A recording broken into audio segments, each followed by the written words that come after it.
Remember, as you're working on your seams, you're going to come up on the vest and come to the armhole. That seam does continue up here on this upper part, so don't forget to do those.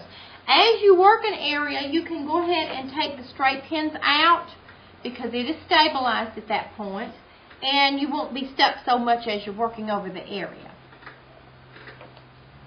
I have the vest quilted now. As you can see, all the nice grid work that's on there. This will make it nice and fluffy and comfortable. Our next step will be to take the shoulder seams and pin them so that we can sew them together in an invisible seam. But before we do that, we need to take some of the bulk out of it. If you will open this up and trim down about 1/2 inch of your batting and remove that, we won't have such bulky seams. Be careful not to cut through your front or your back fabrics. Before you actually quilt your vest, if you want to trim that back at that time, that's a good time too. So I'll get busy and trim these, and then we'll put this thing together. I've pinned my shoulder seams together. You want to get the edges really even so that when we do this first narrow seam, it's going to be even on the edges. As you can see, these little strings right here from my quilting, I pulled my quilting out to about 5/8 of an inch so that I could trim that batting out. That makes it easier. We're going to sew these together now. Take your sewing machine and do a very narrow stitch. We do not want to take much of the vest at this time. We're going to adjust our stitches to where we get a good, nice, tight stitch, and take a very narrow width stitch. We want our seam to be just a little bit, just so we can get a hold of it. And some of this is bulky. We'll do all 4 of these this way.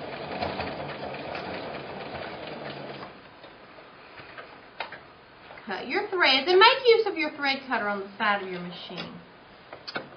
And take your pins out, and we should have a very narrow seam. I have just barely taken a seam up here. Next, we're going to flip this to the inside and take another seam a little bit wider, and then we will do it like a pair of blue jeans and lay that one down and sew it flat on the outside so that we have a reversible vest. So I'll get busy and do the rest of these seams now.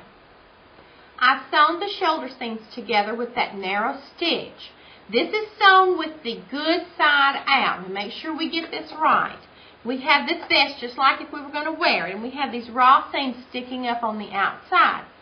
Now we're going to turn the vest inside out, and we're going to do another seam that will encase that seam, and you won't see it. So we're going to take it this time, and if you want to iron it open, that will be good. And then take about a 1/2 inch seam on each side, and then we're going to lay that down and top stitch it down. So go ahead and press your seams open, then get a nice crisp fold right here, and we'll take a 1/2 inch seam, and then I'll show you how to top stitch it. I have steam pressed my seams so that they're nice and flat, and I have pinned across here. Make sure your front and back are even at the point that you want to take this seam so that you won't have some sticking out on one side or the other.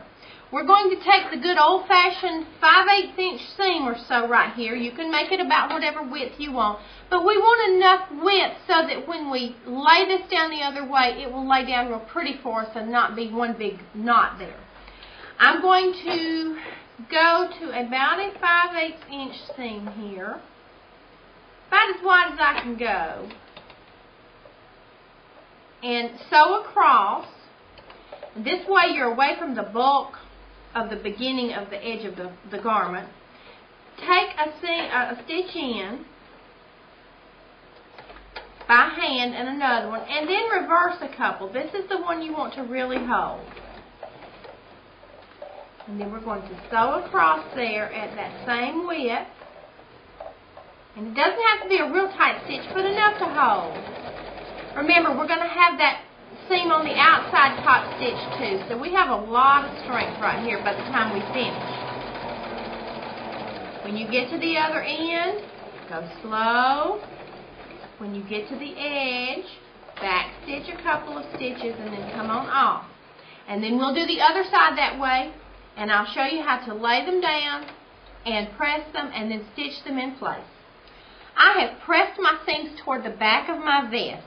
Now check to make sure it looks pretty even on the edges. This is a nice fluffy vest, so it doesn't have to be perfect.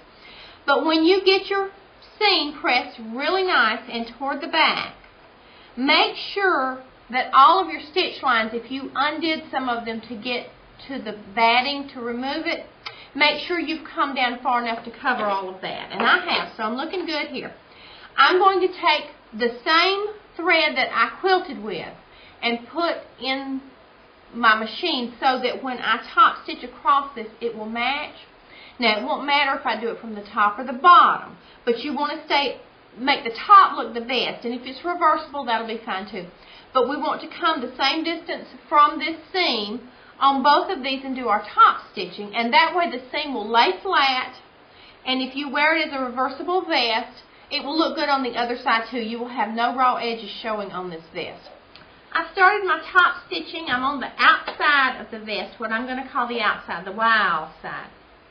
And I have my stitch length on just under 3. It's a longer stitch, but when you start it, take a couple of stitches and back stitch. And then pull it apart with your hand so that that seam is nice and flat. And come right across the top of that vest. Stay the same distance. Make nice long runs with your sewing machine.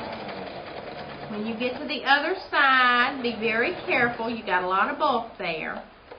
Hand crank it if you have to. Take a couple of back stitches. And then come back off and cut your threads.